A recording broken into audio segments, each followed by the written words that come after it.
जी बच्चों, हमारे पास टॉपिक है जी थायराइड ग्लैंड। और थायराइड ग्लैंड जो है ये आपके पास हम लोग कहते हैं कि लार्जेस्ट सॉलिड एंडोक्राइन ग्लैंड भी होता है, जो कि सिर्फ और सिर्फ एंडोक्राइन के अंदर मेंशन किया जाता है। थायराइड ग्लैंड की बच्चों हम लोग यहाँ पर पोजीशन की बात करेंगे कि थायराइड ग्लैंड जो है ये पोजीशन के लिहाज से कहाँ पर होता है।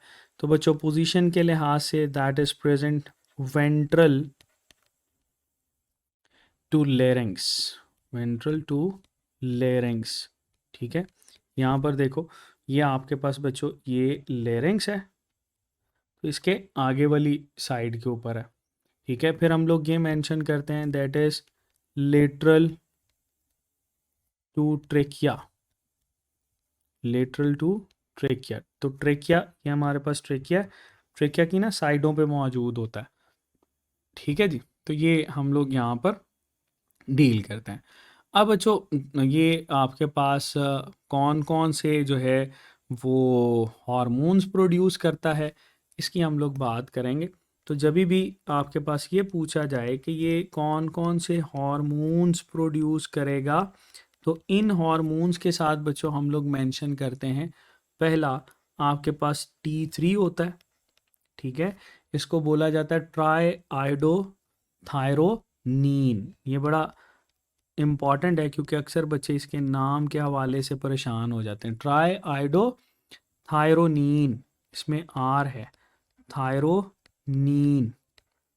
ठीक है जी, फिर बच्चों हम लोग मेंशन करते हैं कि इसका जो सेकंड हार्मोन होता है दैट इज T4। इसको क्या बोलते हैं? That is labelled as tetra iodo. ठीक है, यानी 4 आयोडीन होते हैं, और इसको भी कुछ बुक्स थायोनीन या थायरोनीन जो हैं वो मेंशन करती हैं।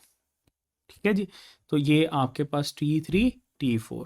तीसरा बच्चों हमारे पास जो यहाँ पर प्रोड्यूस होता है इसको बोलते हैं calcitonin. So that is the third hormone जो कि हम लोग यहाँ पर ऐड करते हैं।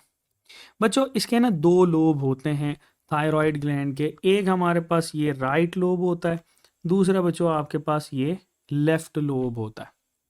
ठीक है जी, और इसके दरमियान में ये जो कनेक्शन है जिसको हम लोग ये रेड कलर से बनाते हैं that is labelled as isthmus. ये होता है हमारे पास इस्थमस। इस्थमस कनेक्शन को बोला जाता है या ब्रिज को बोला जाता है, जो कि बच्चों इसके साथ एसोसिएटेड है। तो बहुत सिंपल सा इसको याद रखिएगा। अब बच्चों सवाल ये आता है कि हमारे पास भाई ये जो थायराइड ग्लैंड है ये कैसे सिक्रीशन करवाता है? ऐसा क्या हो जाता है कि आपके पास ये इसकी सिक्रीशन करवाता है? तो हम लोग कहते हैं कि हमारे पास पिट्यूटरी जो ग्लैंड होता है, पिट्यूटरी ग्लैंड, इस पिट्यूटरी ग्लैंड से हम लोगों ने एक हार्मोन पढ़ा है अभी recently, that it is TSH, thyroid stimulating hormone. ये थायराइड स्टिमुलेटिंग हार्मोन जो है बच्चों, इसका एक्शन होता है इसके ऊपर, ये थायराइड ग्लैंड के ऊपर। ठीक है, इस पे एक्ट करता है, और बच्चों इस पे एक्ट करने के बाद थायरॉक्सिन की प्रोडक्शन करवाता है। अच्छा, इन इन दोनों को हम लोग कोलेक्टिवली थायरॉक्सिन कहते हैं। ठीक है, ये याद रखना, ये दोनों हमारे पास थायरॉक्सिन कहलाते हैं। ठीक है, हालांकि इसकी पोटेंसी का डिफरेंस है। जैसे फर्ज कर लो, हम लोग ये कहते हैं कि T3 जो है, T3, T3 के बारे में ये कहा जाता है that is 4 times potent, 4 Guna potency रखता है, पोटेंट देन T4। ठीक है, और ये बच्चों ऑलमोस्ट 10% जो है वो टोटल थायरॉक्सिन का ये T3 होता है।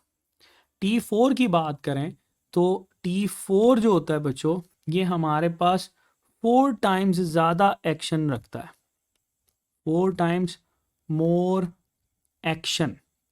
ठीक है, और ये बच्चों टोटल थायरॉक्सिन का 90% हिस्सा जो है वो यही बनाता है।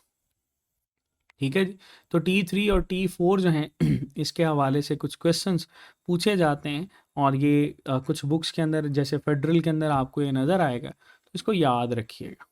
ठीक है जी, चलो बच्चों, इसके ना हम लोग फंक्शन देखेंगे, देन इसके भी कंपैरिजन की तरफ आएंगे कि कंपैरिजन कौन कौन सा है। चलो, सेंटर में हम लोग लिखते हैं थायरॉक्सिन। ठीक है बच्चों, थायरॉक्सिन, ये हमारे पास आ गया थायरॉक्सिन। थायरॉक्सिन हार्मोन मैंने बताया था कि बच्चों ये हमारे पास अमाइनो एसिड डेरिवेटिव है। कौन से amino acid? Tyrosine amino acid का। ठीक है जी, चलो देखते हैं नॉर्मली ये क्या क्या फंक्शन परफॉर्म करता है, उसको देखेंगे। नॉर्मली बच्चों ये हमारे पास रिस्पॉन्सिबल है for B M R. B M R क्या होता है? Basal metabolic rate. ठीक है, इसको क्या बोलते हैं? That is basal metabolic rate. तो बेजल मेटाबॉलिक रेट क्या होता है? आपके पास बच्चों बॉडी के अंदर जितना भी मेटाबॉलिज्म है उसको कोलेक्टिवली बीएमआर कहेंगे। ठीक है, तो बीएमआर जो है उसको कंट्रोल करता है ये थायरॉक्सिन। फिर हम लोग ये कहते हैं कि ये हमारे पास ग्लूकोज कैटाबॉलिज्म जो है उसको कंट्रोल करता है। That is responsible for glucose catabolism. Glucose catabolism का मतलब ये है कि ग्लूकोज की ब्रेकडाउन जो है वो इसके साथ एसोसिएटेड होगी। फिर बच्चों हम लोग ये कहते हैं कि ये कोलेस्टेरोल सिंथेसिस करवाता है। ये क्या करवाता है? Cholesterol synthesis. तो कोलेस्टेरोल सिंथेसिस जो है वो भी बच्चों हम इसके साथ मेंशन करते हैं, लेकिन ये याद रखिएगा that is associated in liver. तो लीवर के अंदर कोलेस्टेरोल सिंथेसिस जो है वो इसका काम है। फिर बच्चों हम लोग ये कहते हैं दैट इट इज रिस्पॉन्सिबल कि ये नर्वस सिस्टम की डेवलपमेंट करवाएगा। ठीक है, नर्वस सिस्टम की जो डेवलपमेंट होती है ना बच्चों, वो इसका काम होता है। तो नर्वस सिस्टम डेवलपमेंट जो है वो बच्चों ये करवाएगा।